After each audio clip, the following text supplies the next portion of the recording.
Hasta ahora estuvimos viendo hemorragias y hematomas en tomografía.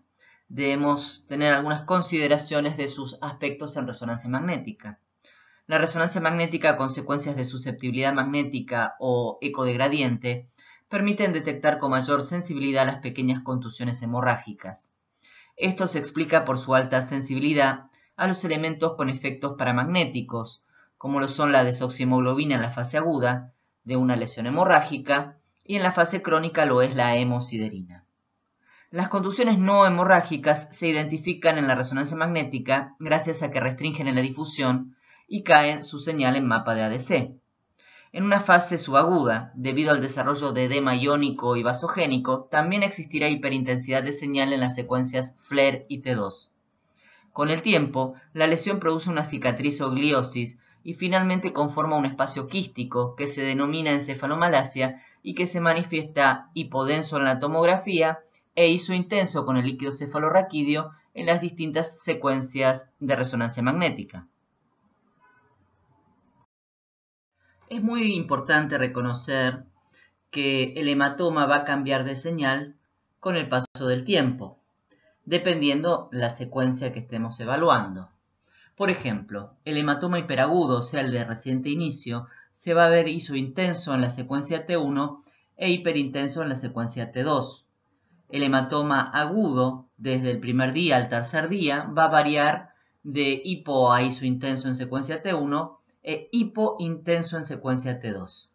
El hematoma subagudo precoz, del cuarto al séptimo día, ya va a ser hiperintenso en secuencia T1 e hipointenso en secuencia T2.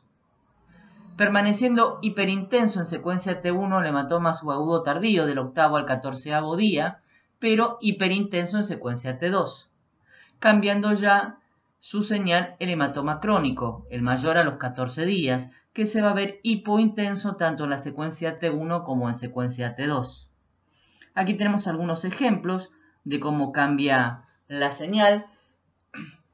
En la secuencia T1 axial, que se ve abajo a la izquierda, se ve un importante hematoma subdural hiperintenso que genera efecto de masa, desplazando línea media y comprimiendo estructuras ventriculares. En el plano coronal tenemos otro hematoma.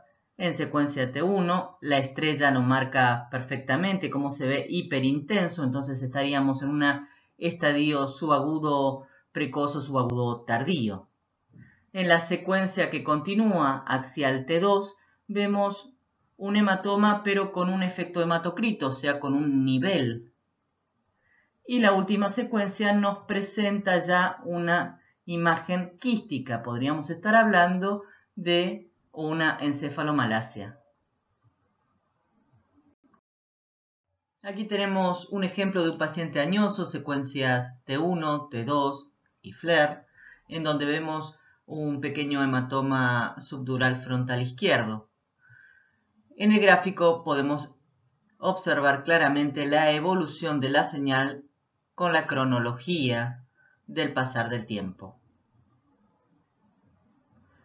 En la tomografía encefálica se observa la señal hiperdensa de este hematoma subdural frontal izquierdo.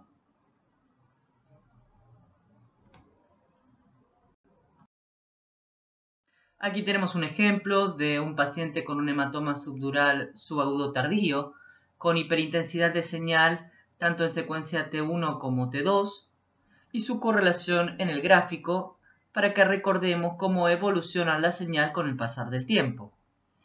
En el ejemplo inferior, en la tomografía encefálica, podemos ver el efecto hematocrito en este paciente que presenta un hematoma subdural crónico.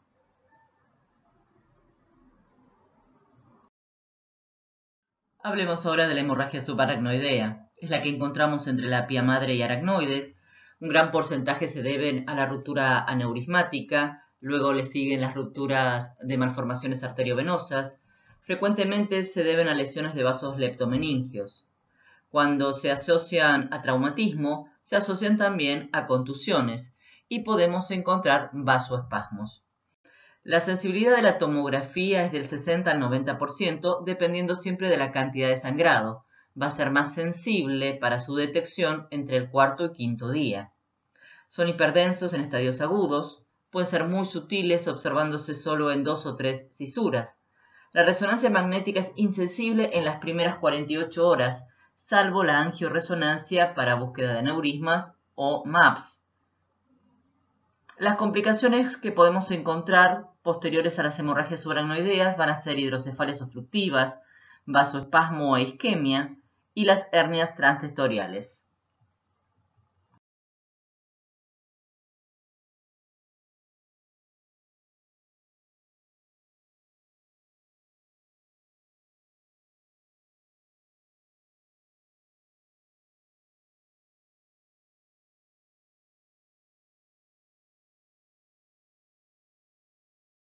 Aquí tenemos un caso ejemplo en resonancia magnética, en donde podemos observar señales hiperintensas tanto en secuencia T2 y FLAIR. En secuencia T1 la flecha marca una sutil hiperintensidad de señal y fíjense en la secuencia de susceptibilidad magnética cómo se observa claramente la hipointensidad asociada a la hemorragia subaracnoidea. Los hematomas intraaxiales van a ser los intraparenquimatosos e intraventriculares. Sin duda la causa más frecuente es la hipertensión arterial. Aparecen en 2 a 15% de las víctimas de trauma. Traumas penetrantes o por cizallamiento son los más comunes. Habitualmente estos pacientes van a tener pérdida de conciencia. Las localizaciones más frecuentes van a ser frontal inferior, o sea, frontovasal, temporal anterior y en proyección de ganglios basales. Muy frecuente es encontrar lesiones mixtas en pacientes con traumas. Tenemos una reconstrucción 3D, ventana ósea, en donde se ve una fractura o hundimiento frontal, y en las tomografías encefálicas con ventana de parénquima vemos los extensos hematomas intraparenquimatosos con volcado hemático intraventricular, borramiento de espacios subaracnoideos como signos de edema difuso y el desplazamiento de la línea media a contralateral. Como les mencionara, es muy frecuente encontrar en pacientes que han sufrido un traumatismo lesiones mixtas. Aquí claramente lo vemos en esta tomografía encefálica, plano axial, ventana de parénquima, en donde vemos extenso hematoma intraparenquimatoso, volcado hemático intraventricular y también podemos observar claramente la hemorragia subaracnoidea. En cuanto a las contusiones cerebrales, son las lesiones parenquimatosas más frecuentes. Un 20 a 30% de los traumas cerebrales graves las van a presentar. Más frecuentemente se van a encontrar a nivel de los lóbulos frontales y temporales. Y recuerden, como ya les había indicado, buscar la lesión por contragolpe. Un 20% puede evolucionar a hematoma intraparenquimatoso y recurrir drenaje quirúrgico. En los pacientes que encontramos contusiones hemorrágicas, se sugiere repetir la tomografía a las 12 o 24 horas para evaluar la evolución de la misma. Las contusiones cerebrales se asocian en un 35% a fracturas de cráneo, como estamos viendo aquí en el ejemplo, tomografía encefálica. A la izquierda vemos la ventana ósea, en donde se ve el trazo fracturario, y también se asocian a contusiones de partes blandas en un gran porcentaje, un 70% con hematomas subgaleales, como también vemos en este caso ejemplo. Y fíjense que podemos ver burbujas del neumoencéfalo, que esto va a ser un signo indirecto muchas veces de las fracturas de cráneo. El daño axonal difuso es la segunda causa más frecuente de lesión cerebral traumática. El paciente va a tener un cuadro clínico sugestivo de lesión cerebral grave, pero muchas veces en la tomografía encefálica puede ser normal y podemos no encontrar ninguna lesión. En resonancia magnética, en secuencias T2 y FLAIR, podemos encontrar algunos signos de edema, algunos focos hiperintensos. Aquí tenemos ejemplos de pacientes con lesiones axonales difusas en resonancia magnética. A la izquierda, un paciente de 25 años con un trauma encefálico grave. Las flechas muestran los extensos microhemorragias. A la derecha tenemos un paciente en secuencia FLAIR. Las flechas nos muestran áreas hiperintensas en sustancia blanca. Debemos tener en cuenta diagnósticos diferenciales de lesiones axonales difusas hemorrágicas, como ser microhemorragias hipertensivas, angiopatía amiloidea y malformaciones cavernosas o capilares. El síndrome de maltrato infantil o shaking baby lo tenemos que sospechar en cualquier niño que presenta lesiones intencionales como resultados de actos realizados por padres o tutores. Es la primera causa de muerte por lesiones traumáticas en el primer año de vida.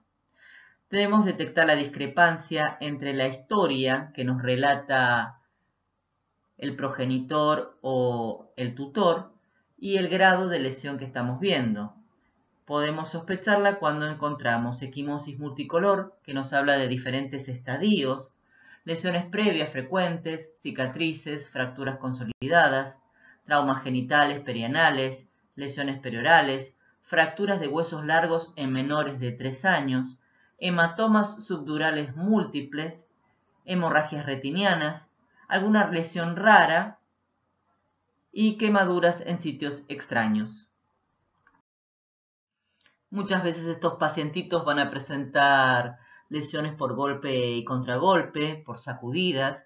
Vamos a encontrar hemorragias subaracnoideas. Aquí, por ejemplo, tenemos volcado hemático intraventricular, ver equimosis retinianas. Buscar lesiones en el resto del cuerpo también. Ante la presencia de focos contusivos, buscar también la posibilidad de fracturas antiguas y fracturas recientes. Como les mencioné, estos pacientitos pueden tener hematomas subdurales múltiples y en resonancia magnética, como el comportamiento de la sangre con diversos estadios va a tener distintas señales, podemos encontrarnos, por ejemplo, lo que estamos viendo aquí. Aquí tenemos el caso de un paciente con maltrato infantil, en donde vemos múltiples trazos fracturarios con desplazamiento. Esto es una lesión extrema, pero ante la sospecha de fracturas de cráneo en pacientes pediátricos, se sugiere la visualización de toda la calota en reconstrucción 3D, en la búsqueda de algunos pequeños trazos no desplazados. Una de las complicaciones conocidas de etiología postraumática es la fístula dural, que consta de la comunicación anormal, o sea fistulosa, entre arteria meningia y vena meningia o seno dural. Otra de sus causas puede ser la trombosis del seno venoso. Podemos clasificar los drenajes venosos según su tipo. El Borden tipo 1 drena a un seno venoso. El 1A, un vaso arterial aferente. El 1B, múltiples vasos arteriales aferentes. El Borden tipo 2 drena a un seno venoso que por falta de presión anterograda drena en forma retrógrada a venas subaracnoideas, puede formar varices y aneurismas. El Borden tipo 3 drena directamente en forma retrógrada a venas subaracnoideas y este debe tratarse directamente. Tenemos una fleborresonancia y en este esquema anatómico su correlación con el porcentaje de drenajes según el esquema anatómico. Las complicaciones de estas fístulas siempre van a ser sangrados subaracnoideos. El tipo 2 y el 3 van a ser más frecuentes. Aquí estamos viendo unas angiografías digitales. La flecha muestra el cambio de calibre y donde vemos la fístula arteriovenosa. El tratamiento de elección actualmente corresponde a la embolización de la fístula y de las venas de drenaje por vía transarterial y venoso. La fístula del seno cavernoso o fístula carotidio cavernoso es un tipo de fístula arteriovenosa que siempre compromete al seno cavernoso. La arteria aferente habitualmente es la arteria carótida. Al arterializarse el flujo venoso en el seno produce hipertensión venosa con ingurgitación. La clínica incluye ingurgitación venosa, eritema ocular, soplo ocular, proptosis progresiva, dolor y es de instauración aguda y progresiva, aunque tenemos reportados varios casos de su inicio más insidioso, debiendo realizar un interrogatorio en búsqueda del antecedente del traumatismo. La etiología más frecuente es la traumática, también puede ser postquirúrgica, por una fístula dural o ruptura aneurismática. Aquí en el caso ejemplo tenemos la ingurgitación ocular, vemos la exostosis derecha en estas secuencias de resonancia, secuencia T2, plano axial, y una angioresonancia donde las flechas muestran en la secuencia T2 el vacío de señal con la variabilidad de tamaño, y en la angioresonancia la flecha nos muestra claramente la fístula carotidio cavernosa en sentido a la región orbitaria derecha. La clasificación de las fístulas carotidio cavernosas van a depender del tipo de aferentes que reciban. Por lo tanto, el tipo A recibe aferentes de la arteria carótida interna, el tipo B aferentes de las arterias durales, ramas de la arteria carótida interna, el tipo C aferentes de la arteria carótida externa y el tipo D aferentes mixtos. Acá tenemos un ejemplo de una angiotomografía. Vemos el contraste en esta fístula carotidio cavernosa izquierda.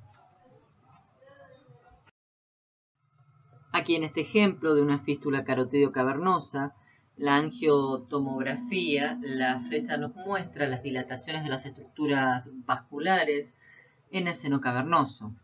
En la angiografía digital se observan los vasos tortuosos, ensanchados, que post-embolización a la derecha vemos cómo tenemos normalizado todo el árbol vascular. Hablemos ahora de las lesiones traumáticas secundarias. Nos vamos a encontrar herniaciones cerebrales, edema cerebral difuso, hemorragias secundarias e isquemias postraumáticas. Los efectos secundarios traumáticos pueden ser más devastadores que las lesiones primarias. Dentro de las herniaciones cerebrales vamos a encontrarnos más frecuentemente a la hernia subfalcial, y luego le siguen en frecuencia la hernia transtentorial descendente, la hernia tonsilar o amígdala cerebelosa, y podemos encontrar también hernias transtentoriales ascendentes y la hernia transalar. En este esquema anatómico de corte coronal podemos ver, con el número 1 está marcada la hernia subfalcial, que dijimos que era una de las más frecuentes. Luego tenemos con el número 2 la hernia central, con el número 3 la hernia transtentorial del temporal, del uncus del temporal, y con la 4 otra de las más frecuentes que es la hernia tonsilar o de amígdalas cerebelosas. En el esquema anatómico, entonces, las flechas nos indican el sector a donde va a migrar el tejido herniado.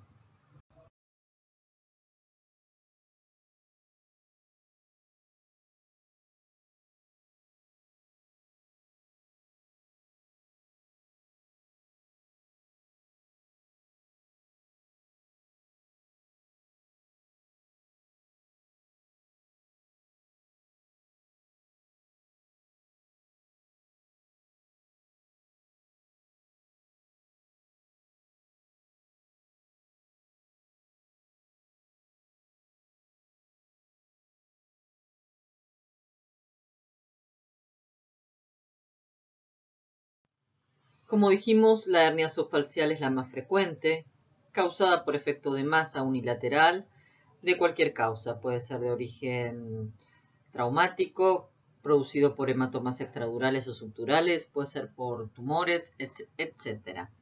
El cerebro lo que va a hacer es herniarse a través del margen libre inferior y va a desplazar estructuras vasculares. Aquí tenemos un ejemplo, una tomografía encefálica sin contraste, plano axial, en donde vemos un voluminoso hematoma extradural que produce también el colapso ventricular.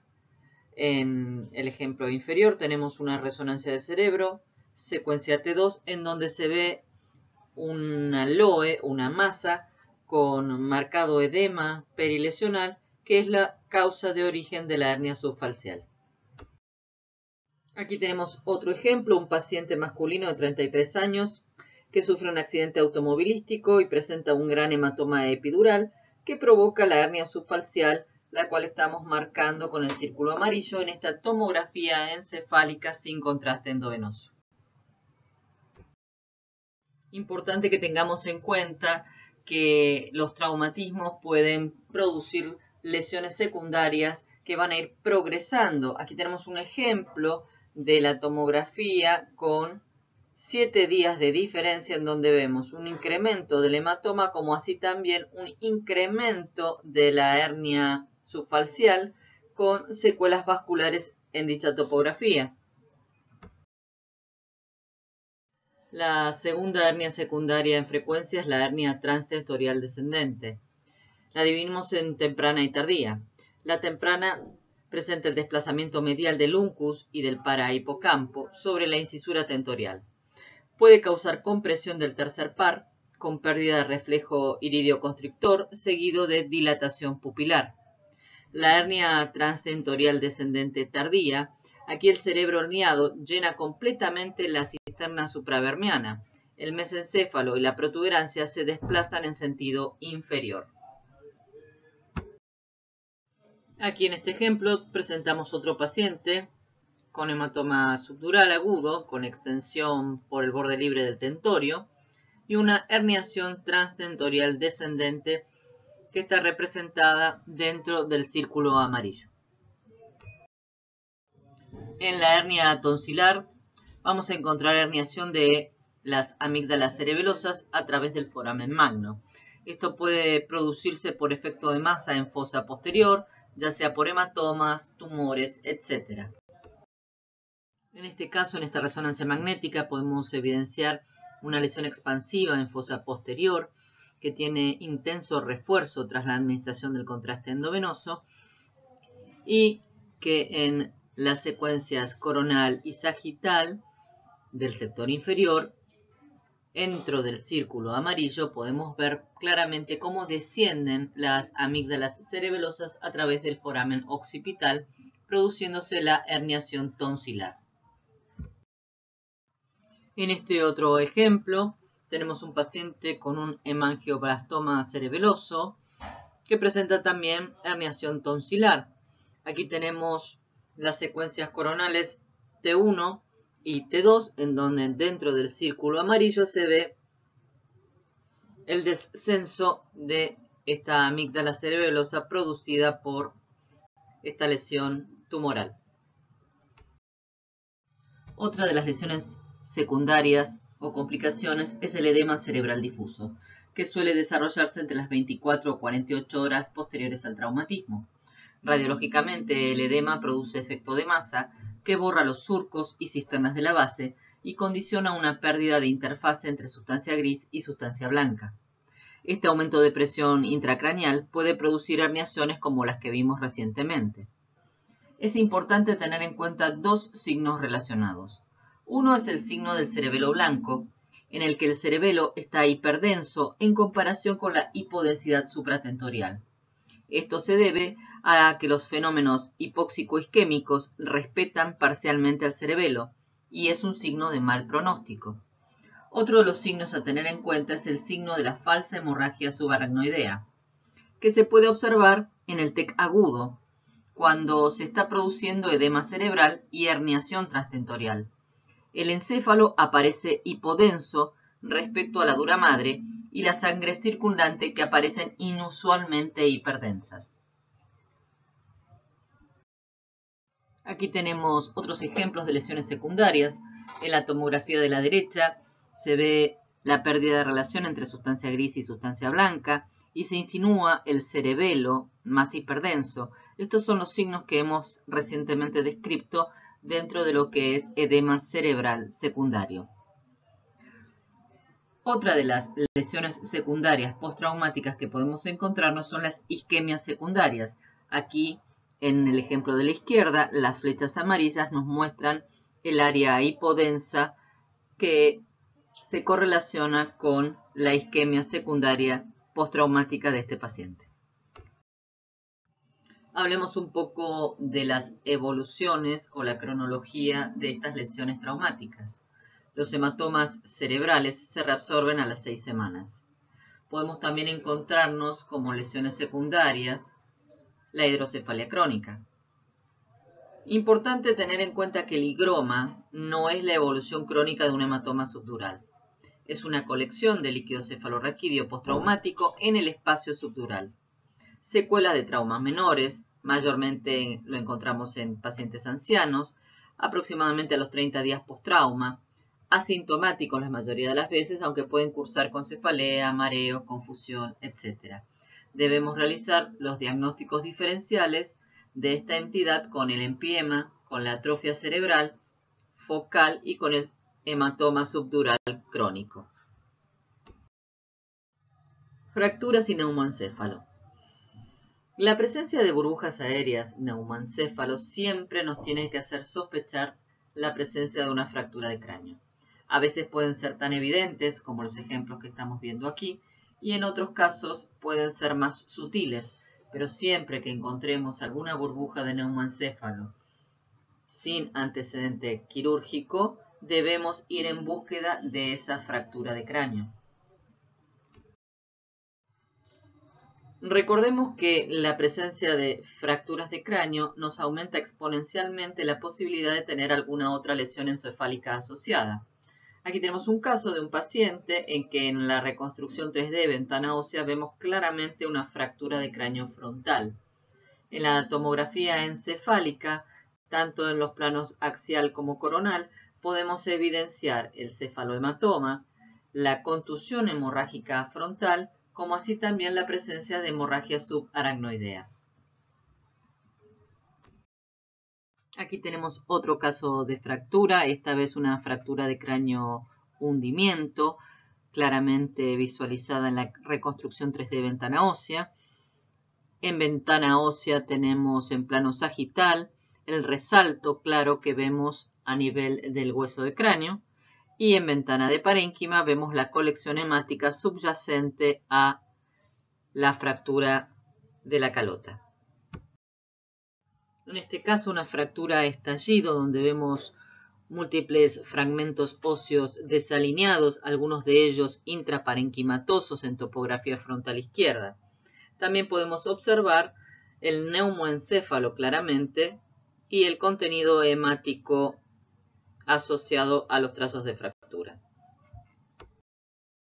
Aquí tenemos un caso ejemplo con una extensa fractura de cráneo parietal, donde la podemos visualizar en la RX cráneo perfil, como así también en la reconstrucción 3D ventana ósea. En la tomografía encefálica con ventana de parénquima se puede observar la hemorragia subaracnoidea y los signos de edema difuso, como así también el extenso hematoma subgaleal. Aquí tenemos otro ejemplo de fractura en la región frontovasal derecha que involucra a la órbita, en donde hay desplazamiento de fragmentos óseos que están dispersados en la región parenquimatosa, en donde asimismo tenemos un voluminoso hematoma intraparenquimatoso. Aquí estamos viendo otro caso en donde hay una fractura desplazada frontal con una solución de continuidad con un marcado hematoma subgaleal, algunas burbujas de neumoencéfalo y contenido hemático. Este paciente tuvo que ser sometido a una cirugía en donde se le realizó una craniectomía y podemos ver la secuela bifrontal con la extensa área hipodensa, seguramente va a quedar con unas áreas secuelares vasculares e inclusive podemos observar el hematoma intraparenquimatoso en el ejemplo superior derecho.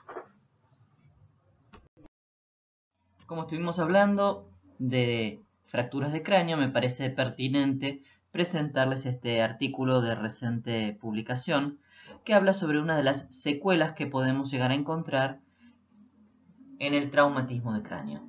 Debemos recordar que en las fracturas del hueso temporal tenemos que describir la dirección del trazo, la porción afectada y el compromiso o no de la cápsula óptica. En el ejemplo de esta fotografía que pertenece al artículo que les menciono, vemos fractura longitudinal bilateral, luxación incúbito-maleolar de ambos lados, con falta de contacto entre la cabeza del martillo, señalada con la flecha blanca, y el cuerpo del yunque, que es la punta de la flecha. Se identifica también otro trazo de fractura con dirección transversal. En este caso estamos hablando de las puntas de flecha negra y ocupación parcial de ambos epitímpanos.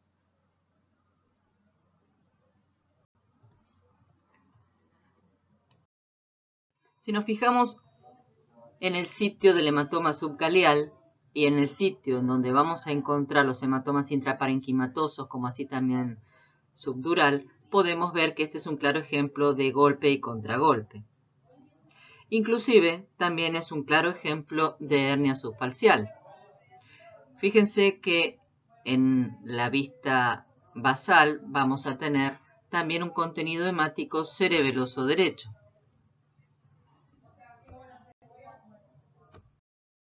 En cambio, en este paciente que tenemos múltiples hematomas intraparenquimatosos, como así también un hematoma subdural parietal derecho, debemos tener en cuenta el antecedente de la anticoagulación. Ya hemos mencionado en varios casos ejemplos los hematomas subgaleales, que se van a relacionar con el sitio de la contusión o el golpe. Hasta aquí hemos visto cómo estudiar a los pacientes con traumatismo cráneoencefálico por medio de métodos de diagnóstico por imágenes en los estadios agudos o los controles evolutivos inmediatos. Pero les quiero compartir este artículo de reciente publicación en donde correlacionan los daños cognitivos de luchadores profesionales por medios de estudios de resonancia magnética. No solamente las resonancias magnéticas de estudios morfológicos, sino que aquí también incluyen estudios especiales como ser tractografías, perfusiones, algunos estudios funcionales también. Por lo tanto, como les había mencionado al inicio, el tema del trauma cráneoencefálico es un tema que sigue en vigencia y que se sigue actualizando y que podemos correlacionar por medio de las imágenes, no solamente los daños agudos, sino también las consecuencias que este traumatismo haya producido. Aquí les comparto parte de la bibliografía mencionada y otros artículos que me parecen pertinentes para ahondar más en el tema.